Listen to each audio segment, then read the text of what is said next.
nesse contexto, é no meio dessa situação que acontece o que este trecho nos disse nessa noite. Depois de ter falado isto, Jesus pegou 3 discípulos, Pedro, Tiago e João, levou eles para o alto do Monte Tabor, e ali ele deu àqueles 3 uma grande experiência, uma experiência única, a chamada experiência da transfiguração. Olhe para mim e preste atenção. Essa experiência da transfiguração foi marcante para aqueles discípulos. A palavra de Deus nos diz que Jesus ele ficou com o rosto branco, resplandecente, luminoso, e as vestes de Cristo também ficaram transfiguradas, resplandecentes, brancas e cheias de luz. Na verdade, Jesus quis mostrar para aqueles 3 discípulos a sua glória. Ou seja, Jesus antecipou para aqueles 3 discípulos a visão da sua ressurreição. Ricardo, para que isso? Preste atenção. Existe um papa na igreja chamado São Leão Magno, e São Leão Magno diz assim, que Jesus se transfigurou para os discípulos para desterrar das almas dos discípulos o escândalo da cruz.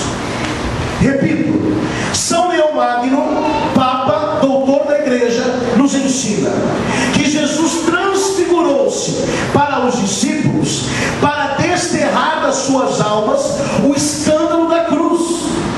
Os discípulos tinham ficado escandalizados, porque na cruz morriam os homens malditos.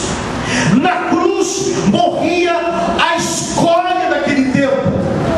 Os discípulos tinham ficado escandalizados com o caminho de dor que Jesus ia passar. Por isso Jesus, ele antecipa na transfiguração a sua ressurreição. É como se Jesus estivesse dizendo para eles: olha, vai vir a cruz, vai vir a morte, mas eu sou filho de Deus, eu tenho domínio sobre esses acontecimentos e eu vou ressuscitar. Jesus quis mostrar para os discípulos que ele iria vencer, que viria a cruz, a dor, o sofrimento, mas no terceiro dia viria a glória e a vitória. Alguns santos da igreja, alguns místicos, chamam a transfiguração da gota de mel de Cristo durante a amargura do escândalo da cruz. Sabe o que é uma gota de mel? É algo que torna doce a nossa vida.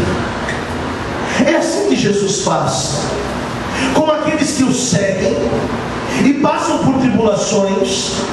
No meio dessas loucuras e dos sofrimentos, Jesus permite uma gota de mel para adocicar o amargo da nossa vida.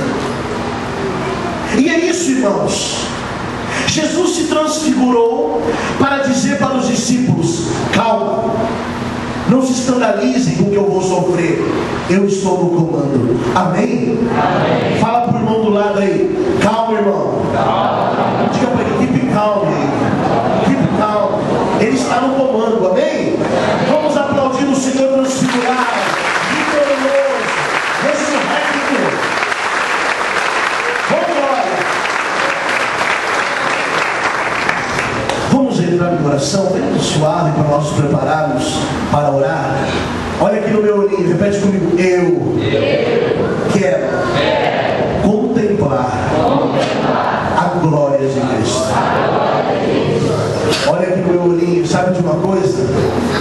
O grande objetivo da transfiguração, Jesus queria ensinar para os discípulos que não existe glória sem cruz. Amém? Amém. Repete comigo: não existe glória sem cruz.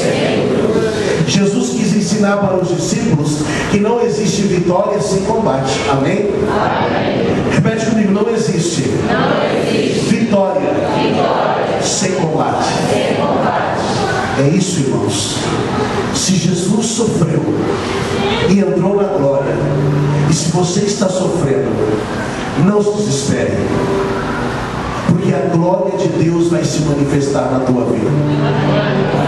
Você está no caminho certo.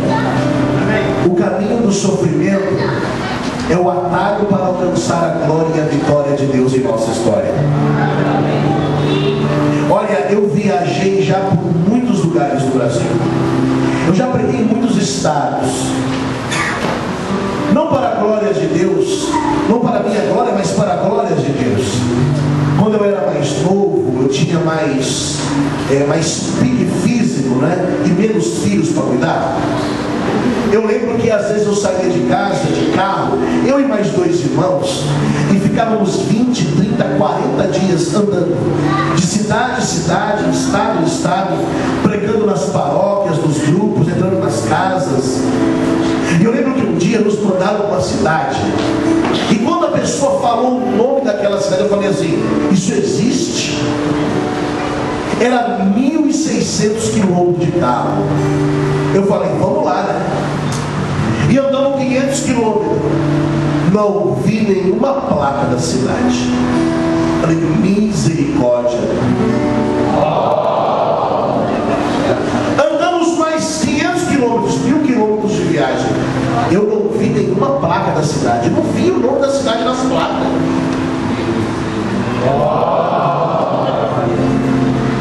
Era pro sul ainda, pro sul. Andamos 1.500 quilômetros. Eu já estava desesperado. Não tinha visto nenhuma placa com o nome daquela cidade que a gente ia pregar.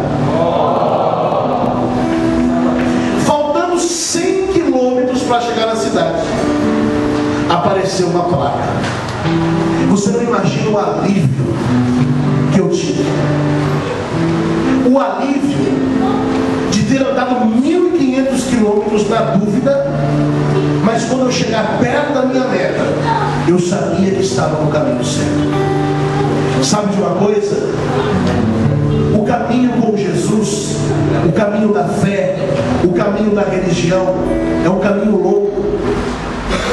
Tem pessoas que murmuram quando o sofrimento bate a nossa porta. Tem pessoas que murmuram, se revoltam contra Deus quando a noite escura alcança a nossa vida. E eu falo para você, quando a cruz chega na nossa história, no nosso caminho com Cristo, quando a cruz nos alcança em nossa casa, família, no nosso casamento, no caminho com Cristo, a cruz na nossa vida é uma placa de Deus dizendo: você está chegando. É uma placa de Deus dizendo: está perto. A cruz na nossa vida é uma placa de Deus dizendo: está no caminho certo. Não para, vai adiante. A cruz na nossa vida, a dor e o sofrimento, é uma sinalização do céu dizendo para mim e para você: não pare, continue. Quando Jesus se transfigurou para os discípulos, Jesus quis com a sua glória sinalizar para eles: olha, o caminho da cruz é o caminho da glória. Jesus quis mostrar para eles: não tenham medo do caminho que eu vou passar e que vocês vão passar, porque se o Pai reservou para mim isso que vocês estão vendo, glória, transfiguração, ressurreição, isto também estará reservado para nós, se nós perseverarmos na cruz, perseverarmos no caminho. Irmãos, nós não podemos parar, nós temos que ir adiante. Hoje, esta palavra é uma gota de mel sobre as nossas vidas. O livro do Salmo vai nos dizer, no Salmo 118, que a palavra de Deus é mais doce do que o doce mel dos favos. Sim, esta palavra na tua vida é uma gota de mel do coração de Cristo para adocicar o teu caminho amargo desta quaresma. Talvez muitos que começaram na quaresma com grandes propósitos, abstinências, jejuns, já entregaram os pontos, já perderam o ânimo de fazer a sua penitência, e Deus vem com esta palavra poderosa dar uma gota do seu mel, o mel do seu coração, para que você possa continuar.